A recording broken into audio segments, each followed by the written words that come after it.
Hi everyone, I'm Any New Province, and this week we're playing Mono Blue Freed from the Real for Net Benefits, the series where we explore the benefits of net decking in Pauper. Freed from the Real combo represents one of the most consistent ways to go infinite in the Pauper format, requiring only a few pieces. While I'm scouring commons, always looking back for potential combo pieces, I can't help but think Freed from the Real must be better, and Ion Alien proved that by getting a top 8 finish in the Pauper Rags to Riches tournament at Card Kingdom this weekend. Before I get into the deck tech, I just want to remind you that you can like the video or subscribe to the channel down below. I'd seriously appreciate it. It's a great way to let me know you've enjoyed everything, and it really encourages me to keep making great Pauper content. Alright, let's break down Mono Blue Freed from the Real. First, we have our main combo piece, Freed from the Real. It costs 2 and a blue for an enchantment. You can pay 1 blue to tap the creature enchanted by Freed from the Real, or you can pay 1 blue to untap that creature. What this means is that if you can jump through a couple of hoops to get Freed from the Real onto a permanent that taps for 2 mana, one of which is blue, you can produce infinite mana of the other color that permanent produces.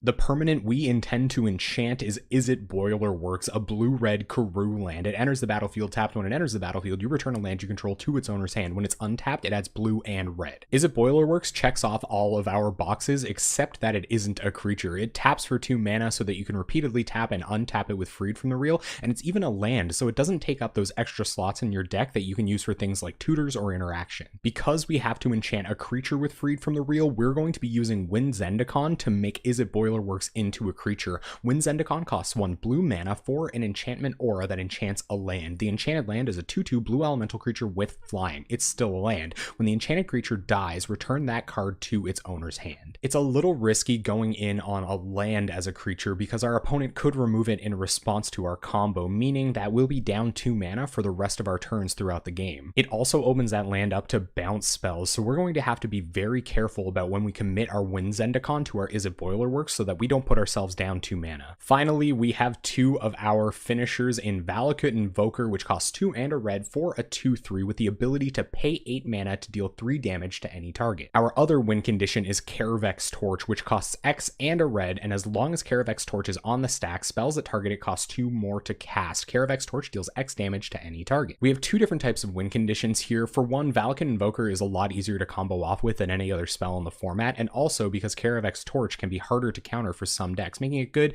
to have at least 1 copy in our main deck just in case we're running into something like Daze. Most Freed from the Real decks are all in combo decks, and Ion Alien's deck is no different. They've reserved 12 slots strictly for tutors for our combo pieces. Our first tutor is Drift of Phantasms. It costs 2 and a blue for an 0/5 defender with flying, which is actually pretty okay at blocking Delvers. It has transmute 1 blue. You can pay 1 blue, discard Drift of Phantasms, and search your library for a card with the same converted mana cost as Drift of Phantasms. You reveal it, put it into your hand, then shuffle your library. You can only transmute as a sorcery. If you've noticed, Drift of Phantasm can tutor for Freed from the Real, Karavek's Torch, or Valakut Invoker, depending on what the matchup is. This is an awesome tutor for us to have in this deck. We also have 4 copies of Expedition Map. Its only target is going to be It Boiler Works, the Karoo land that we have to suit up with Wind Zendikon to win the game. Expedition Map costs 1 generic mana for an artifact that you can pay 2 and sacrifice to search your library for a land card, reveal it, and then put it into your hand. Shuffle your library. Our last tutor is Dizzy Spell. This is for finding those Wind Zendikons, and it can even find us an Expedition Map to eventually find an It Boiler Works in a pinch. Dizzy Spell costs 1 blue mana for an instant that gives target creature -3/-0 until end of turn, maybe helping us survive until we can combo off, but you can also transmute it just like Drift of Phantasm by paying 1 blue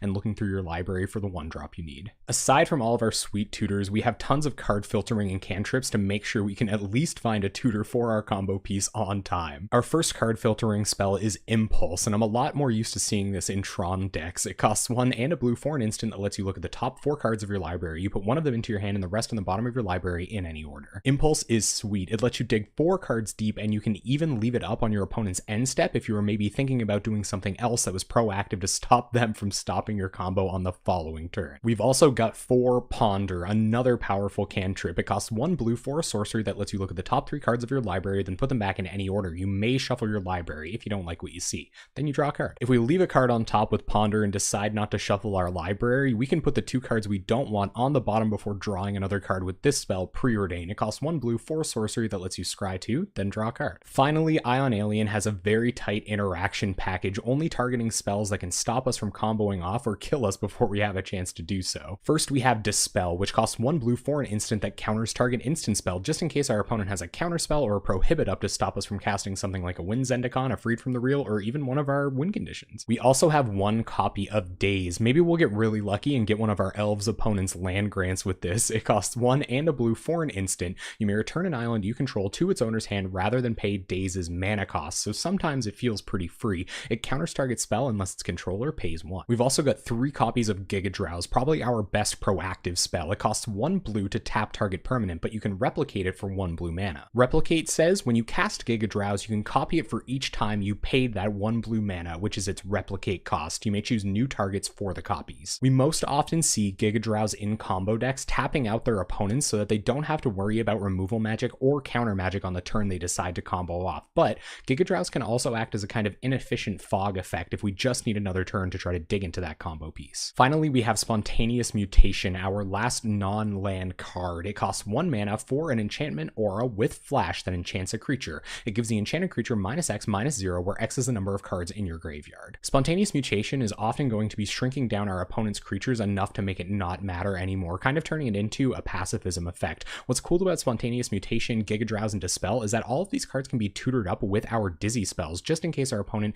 is particularly interactive and we need just the right interaction before we combo off. Alright, let's have a look at this mana base, and don't forget those 4 Karus that are Izzet Boilerworks. The only other lands we're running are basic islands, tons of untapped blue mana for casting our cantrips on time. Alright, let's have a look at this sideboard. First, we have 1 copy of Dispel, another efficient counterspell just in case our opponent is on a lot of their own counters. We have 4 copies of the OG counterspell, just in case we're up against a deck where we can play hard control until we combo off. We have 2 copies of Daze for those really fast, efficient decks so that they can't get off the ground quickly enough to kill us. We have 3 copies of Spontaneous Mutation, also for those fast decks, shrink down those creatures so we don't have to worry about them. We have 4 copies of Hydroblast because burn decks will probably burn us out before we find all of our combo pieces, and we have 1 last copy of Gigadrowse, again for those hyper interactive decks that we just have to tap down before we combo off. And there you have it, Ion Aliens mono blue Freed from the Real. We're gonna take this deck into a league at twitch.tv/AnyNewProvince. We're there every Monday night at 7 p.m. Atlantic time playing competitive PauperDecks. Before I go, I just want to remind you that you can like the video or subscribe to the channel down below. I'd seriously appreciate it. It's a great way to let me know you've enjoyed everything, and it really encourages me to keep making great Pauper content. I hope you enjoyed this deck, and hopefully I'll see you on Monday night.